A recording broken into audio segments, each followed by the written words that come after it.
예고편은 본편을 보기 전 주요 사건이나 장면을 보여줌으로써 관객들의 호기심을 자극하는 역할을 해왔습니다. 그런데 겟아웃을 본 뒤 다시 예고편을 보니 영화의 모든 장면, 심지어 반전까지 모두 다 나와 있는 걸 확인하게 됐습니다.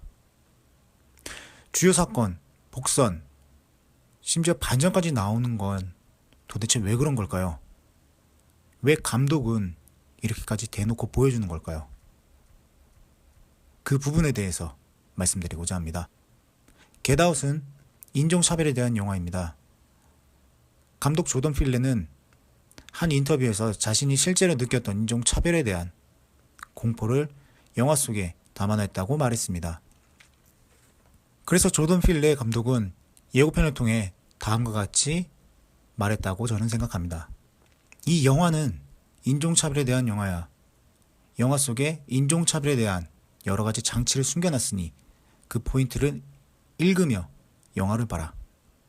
반전도 중요하지만 내가 보여주고 싶은 건 그게 아니다.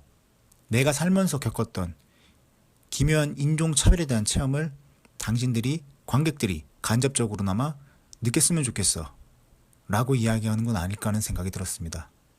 너무 유명한 영화라 많은 블로그, 유튜브 등에서 리뷰들이 올라왔습니다. 그래서 좀 찾아봤는데 다행스럽게도 제가 주목한 포인트를 말하는 분은 많지가 않았습니다.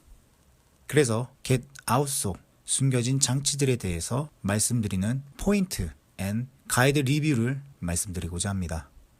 첫 번째는 흰색과 검은색의 색채 대비, 억양, 그리고 제스처를 중심으로 나타나는 인종차별을 집중적으로 보셔야 한다고 말씀드리고 싶습니다. 영화가 처음 시작하면서 어둠이 짙게 깔린 도심지에 흰색 차가 들어옵니다. 그리고 어떤 행위를 합니다. 여기서 감독은 이미 이 영화가 인종차별에 대한 영화라는 걸 대놓고 말하고 있습니다. 너무 오버하는 거 아니냐고요? 아닙니다. 영화는 그 이후부터 영화가 끝날 때까지 우리는 소품과 배경, 그리고 대사, 인물들의 제스처를 유심히 봐야 합니다. 처음에 나오는 사진은 흑백 사진이고요. 하얀색 강아지와 흑색 배경 등이 이를 보여주고 있습니다. 크리스의 집도 마찬가지입니다. 흰색 벽지 곳곳에 배치되어 있는 검은색 가구들, 갈색 가구도 있긴 합니다. 뿐만 아니라 흑인인 크리스가 하얀색 면도크림을 얼굴에 바르는 장면도 나옵니다. 이로써 영화는 결론을 이미 다 말했습니다. 중요한 건 색깔을 나누는 게 아니라 그것들이 좋아하는 것이다. 이것이 바로 이 영화가 말하고자 하는 주제입니다. 그래서 영화가 시작한 지 약 5분이 되지 않은 시점에 영화는 결론을 모두 다 이야기합니다. 이러한 기법은 과거 어린 왕자라는 애니메이션에서도 나오는 부분입니다. 첫 번째 장면에서 모두 네모난 것을 보여준 뒤에 주인공의 얼굴을 보여주면서 인간은 저마다 개성이 있다는 메시지를 전달합니다. 자, 그러면 다시 겟아웃의 이야기로 돌아가겠습니다. 이 이야기를 좀 더 따라가다 보면은 로즈의 부모님 집에 가는 차 내부 소파가 흰색이라는 것을 알 수 있습니다. 즉, 영화 초반에 사슴을 로드킬을 하게 되고 경찰을 만나기 전까지 거의 모든 씬에 흰색과 검은색의 조화가 나오는 걸 볼 수 있습니다. 그렇습니다. 겟아웃은 스토리로 보는 영화가 아니라 감독이 숨겨놓은 장치, 대사, 행동 등을 바라보며 관객이 인종차별이 한 개인, 한 집단에게 얼마나 큰 고통을 주는지 느끼며 봐야 하는 그런 영화입니다. 그렇다면 이게 과연 전부일까요? 아닙니다. 아까도 말했지만 영화가 끝날 때까지 색채 대비에 대한 인종차별은 무수히 많이 나옵니다. 먼저 흑색과 백색의 색채 대비는 로즈의 부모님 댁에 도착하면서부터 시작이 됩니다. 그 첫 장면이 바로 로즈 부모님 집의 기둥과 일꾼 월터의 비교입니다. 로즈 부모님의 집에 들어가는 장면에서 월터가 잠시 중앙에 위치를 합니다. 그러더니 이내 거대한 집을 받치는 흰색 기둥이 관객의 초점에 맞춰집니다. 그런데 이 순간 크리스가 로즈에게 물어봅니다. 저 사람은 누구냐고요. 그러자 로즈가 함께 일을 도와주는 월터라는 인물이라고 말을 해줍니다. 이 장면에서 의도적으로 월터를 카메라 앵글 밖으로 내보냈습니다. 이는 흑색과 백색의 색채 대비를 통해서 흑인은 일을 하고 백인은 집 주인인 과거 흑인 노예의 모습을 관객들로 하여금 연상시키게 만드는 작용을 합니다. 그런데 여기서 끝이 아닙니다. 로즈의 부모님의 집과 로즈 부모님이 입고 있는 옷 역시 마찬가지입니다. 그래서 크리스가 로즈의 부모님을 만나는 시점부터 배경이 아닌 인물들의 옷을 중심으로 영화를 보아야 합니다. 물론 크리스의 옷도 나중에 조금 바뀌긴 합니다. 그 부분에 대해서는 뒤쪽에서 말씀을 드리도록 하겠습니다. 먼저 로즈의 아빠가 입고 있는 옷과 안경이 검은색입니다. 물론 로즈의 엄마는 녹색 옷을 입고 있습니다. 그런데 이 녹색 옷은 엄청난 스포일러이기 때문에 영상 맨 뒤에 아마 다음번 영상에 말씀을 드리는 수순이 밟아질 것 같습니다. 크리스와 만난 로즈의 아빠는 크리스를 데리고 집 구경을 시켜줍니다. 그리고 이 집에 대한 역사, 가족에 대한 역사를 말해주면서 한 가지 장치를 감독이 보여주는데요. 그건 바로 검은 곰팡입니다.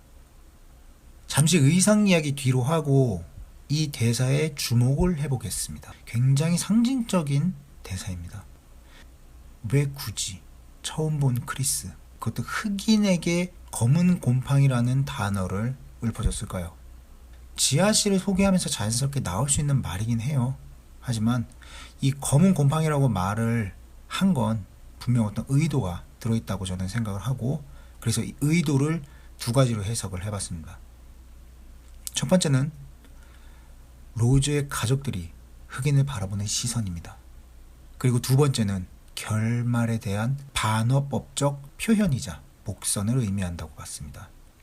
인종차별주의자, 즉 백인 우월주의자가 흑인을 바라보는 시선은 그들은 마치 곰팡이와 같은 존재인 겁니다. 아무짝에도 쓸모없는 하얀색 백지에 기생하는 곰팡이와 같은 인종들인 셈이죠. 하지만 엄청난 생명력을 가진 게 바로 곰팡이입니다.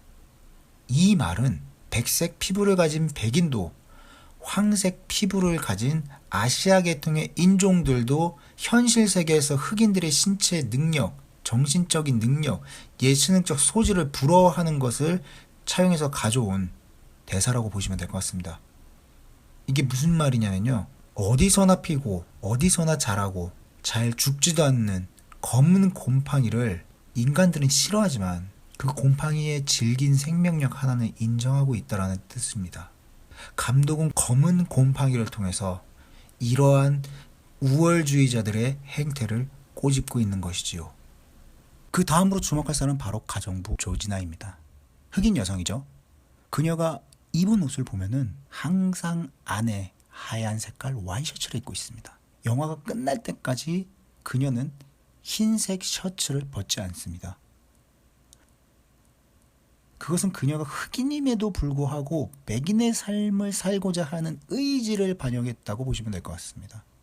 그녀는 현재 자신의 몸을 두르고 있는 흑색 피부는 껍데기뿐이라고 생각을 하고 있습니다. 이러한 모습은 다른 흑인들에게서도 나타납니다. 가정부 조지나 외에도 늙은 백인 여성의 남편인 앤드류, 그리고 아까 전에 들어올 때 있었던 일꾼 월터까지, 그들은 희한하게도 흑인의 모습을 하고 있지만 흑인의 억양을 사용하는 사람들은 아닙니다. 전형적인 백인의 억양을 구사하는 인물들로 나옵니다. 왜 억양이 중요하냐? 이건 과거 라이온킹을 예로 들어서 말씀드릴 수 있을 것 같습니다. 라이온킹에서 억양에 굉장히 논란이 된 적이 있어요. 백색 갈퀴를 휘날리는 심바와 심바의 아빠 무파사. 그들은 전형적인 백인의 억양을 씁니다. 특히 무파사의 경우에는 영국식 억양을 구사한다는 분석이 나와 있습니다. 하지만 심바의 삼촌인 스카 그리고 하이에나들은 그들의 억양과는 조금 다릅니다. 히스패닉 스타일이나 슬럼가의 흑인 어투를 모방하고 있다는 분석이 나왔었거든요. 우리나라를 예로 들면 경상도가 고향인 사람이 경상도에 가서 서울 말투를 사용하는 걸 보면 그렇게 좋지 않은 시선으로 바라보는 것, 이런 걸 예로 들 수 있을 것 같습니다. 이처럼 억양은 혹은 정체성을 타인에게 보여주는 하나의 매개체로 작용을 하고 있습니다. 이것은 영화에서도 그렇고 현실에서도 마찬가지로 보여주고 있기 때문에 흑인임에도 불구하고 백인의 억양을 구사하는 조지나 월터 그리고 앤드류의 모습은 영화 속에서도 관객들에게서도 기이하다 못해 엄청난 이질감을 가져다주는 그런 작용을 하고 있습니다. 물론 이런 건 한국인들은 못 느낍니다. 동양 사람들은 많이 못 느껴요. 왜냐하면 우리가 백인의 억양이나 흑인의 억양에 대해서 깊이 있게 관심을 가지고 그거에 대해서 이렇게 느낀 사람들은 사실 별로 없거든요. 그래서 감독은 제스처라는 장치를 하나 더 넣습니다. 이걸 잘 모르는 사람들이 있을 수도 있기 때문에 제스처라는 장치를 넣어요. 그게 어디서 나타나냐면 늙은 백인 여성의 남편인 앤드류가 크리스와 주먹 인사를 하지 않는 장면을 통해서 보여줍니다. 과거 오바마 대통령이 주먹 인사를 하는 사진이 굉장히 유명하게 뜬 적이 있어요. 그런데 그 두 사람은 보면은 흑인으로 추정할 수가 있는데 어떻게 흑인이 주먹 인사를 하지 않고 손바닥을 피면서 주먹에 악수를 하는 그런 이질적인 모습을 보여줄 수 있을까? 이것이 감독이 넣은 하나의 제스처, 즉 장치인 셈입니다. 그럼 다시 옷으로 넘어가도록 하겠습니다. 로즈의 엄마가 크리스에게 최면을 거는 장면이 있습니다. 이때 로즈의 엄마는 흰색 옷을 입고 있습니다. 물론 검은색 티셔츠를 셔츠 안에 입고 있고요. 검은색 바지도 입고 있어요. 하지만 흰색이 가장 잘 보이게 입고 있습니다. 그 감독은 이 장면부터 이 얘기를 하는 겁니다. 이제 대놓고 내가 인종차별에 대한 장면들을 보여주겠다 라고 말이죠. 실제로 파티가 시작되는 날을 보면은 굉장히 이질감이 느껴집니다. 파티가 시작될 때 손님들이 검은색 세단을 타고 나타납니다. 그리고 그 세단에서 내린 사람들은 모두 하나같이 검은색 옷을 하나씩 걸치고 있습니다. 셔츠, 바지, 심지어 원피스 무늬에 검은색이 들어간 옷을 입고 나오기도 합니다. 그곳이 장례식장이 아닌 파티장인데 말이죠. 아까 근데 제가 말씀드렸죠. 크리스의 옷도 주목해야 된다고요. 자, 이거는 이따가 말씀드리도록 하겠습니다. 여기서 나온 이 파티장에 온 손님들은요, 검은색 옷을 겉에 걸치고 있는 사람들은 크리스를 처음 만났던 로즈의 아빠처럼 흑인을 이해하는 척, 흑인을 좋아하는 척하는 이야기를 계속해서 언급을 합니다. 하지만 검은색 옷을 안쪽에 입은 사람들은 로즈의 엄마가 최면을 걸었었던 그런 모습처럼 인종차별적인 발언을 서슴지 않습니다. Not bad. Hey, Nielsen? 그러면 이 사람들은 왜 이런 행동을 할까? 왜 검은 색깔, 그 많은 색깔들 중에 왜 검은색을 그렇게 다 하나같이 입고 있을까? 그거는 위화감을 줄이기 위한 행동입니다. 크리스가 받아들일 위화감을 줄이기 위한, 즉 자신들이 흑인에게 거부감이 없다는 걸 보여주려는 거칠의 셈이죠. 일종의 가면 무도회라고 보시면 될 것 같습니다. 이 이상한 파티에서 크리스는 결국 쉴 곳을 찾는데요. 크리스는 자신과 같은 흑인, 유일한 동족인 앤드류를 만나게 됩니다. 근데 여기서 주목할 게 있습니다. 앤드류도 안쪽에 하얀 색깔 티셔츠를 입고 있습니다. 그러면서 백인 말투를 구사하고요. 주먹 인사하지 않고 그 주먹을 잡는 모습을 보여주고, 심지어 백인들 앞에서 마치 동물원에 있는 원숭이가 춤을 추는 것 같은 기이한 모습을 보여줍니다. 그러면서 크리스는 점점 이 마을이 이상하다고 느끼게 되고요. 그래서 이 마을을 빠져나가고 싶어 합니다.